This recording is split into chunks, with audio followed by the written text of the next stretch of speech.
Hi ಎಲ್ರಿಗೂ ನಮಸ್ತೆ. Welcome back to my YouTube channel. ಇವತ್ತು ಏನು ಸ್ಪೆಷಲ್ ಅಪ್ಪ ಅಂದರೆ ನನ್ನ ಅಕ್ಕನ ಹೊರಟಿದ್ದ ಹಬ್ಬ ಇವತ್ತು. ಅದಕ್ಕೋಸ್ಕರ ಅವಳಿಗೆ ಅಂತಲೇ ಸ್ಪೆಷಲಿ ನಾನು ಸ್ವೀಟ್ ಮಾಡಿದ್ದು. ಸ್ವೀಟ್ ಅಷ್ಟೊಂದು ನನಗೆ ಮಾಡೋದಕ್ಕೆ ಬರಲ್ಲ, ಬಟ್ ನಮ್ಮಮ್ಮ ಹೇಳ್ಕೊಡ್ತಾ ಇದ್ರು, ನಾನು ಮಾಡ್ತಾ ಹೋಗಿದ್ದೆ ಪಾಯಸನ. ಇಲ್ಲಿ 2 ಲೋಟದಷ್ಟು ಹಾಲು ಹಾಕಿ ಅದಕ್ಕೆ 1 ಲೋಟದಷ್ಟು ನೀರನ್ನು ಹಾಕಿ ಒಂದು 10-15 ನಿಮಿಷ ಅದು ಚೆನ್ನಾಗಿ ಕುದಿಬೇಕು ಅಂತ ಬಿಡೋಕೆ ಹೇಳಿದರು. ಅದನ್ನು ಸಣ್ಣ ಹುರಿ ಇಟ್ಟು ಬಿಟ್ಟಿದ್ದೆ. ಅದಾದಮೇಲೆ ಹುರಿದಿರುವಂಥ ಶಾವಿಗೆ ತೊಗೊಂಡು ಕುದೀತಿದ್ದಂಥ ಹಾಲಿಗೆ ಬೆರೆಸಬೇಕು. ಅದು ಯಾವುದೇ ರೀತಿ ಕಚ್ಕೊಳ್ದೇ ಇರೋ ಥರ ಕ್ಲೀನಾಗಿ ತಿರುಗಿಸ್ಬೇಕು. ಇನ್ನೊಂದು ಪಕ್ಕದಲ್ಲಿ ನಾನು ಡ್ರೈ ಫ್ರೂಟ್ಸ್ನ ತುಪ್ಪದಲ್ಲಿ ಹುರಿದಿಟ್ಕೊಂಡಿದ್ದೆ. ಅವಳಿಗೆಲ್ಲ ಇದು ಹಾಕಿದ್ರೆ ಇಷ್ಟ ಆಗುತ್ತೆ.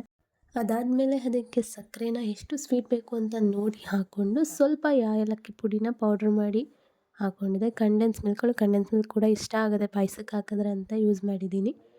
ನಂತರ ಆಲ್ರೆಡಿ ಫ್ರೈ ಮಾಡಿದಂತಹ ಡ್ರೈ ಫ್ರೂಟ್ಸ್ನ ತಗೊಂಡು ಹಾಕಿ ಚೆನ್ನಾಗಿ ಮಿಕ್ಸ್ ಮಾಡಿ ಪಾಯಸ ರೆಡಿ ಆಯಿತು. ಚೆನ್ನಾಗಿ ಬಂತು ಕೂಡ. ಇದಾದಮೇಲೆ ಮನೆಯಲ್ಲೇ ಇನ್ನೂ ಏನಾದರೂ ಮಾಡೋಣ ಅಂತ ಅಂದ್ಕೊಂಡು ಚಿಕನ್ ತರಿಸಿ ಬಿರಿಯಾನಿ ಸ್ಟಾರ್ಟ್ ಮಾಡಿದೆ. ಅಷ್ಟರಲ್ಲಿ ನಮ್ಮ ಅಕ್ಕನೂ ಬಂದಳು. ಬಿರಿಯಾನಿನ ಫಸ್ಟ್ ಟೈಮ್ ಬೇರೆ ಥರ ಟ್ರೈ ಮಾಡಿದೆ, ಅದು ಕೂಡ ಚೆನ್ನಾಗಿ ಬಂದಿತ್ತು.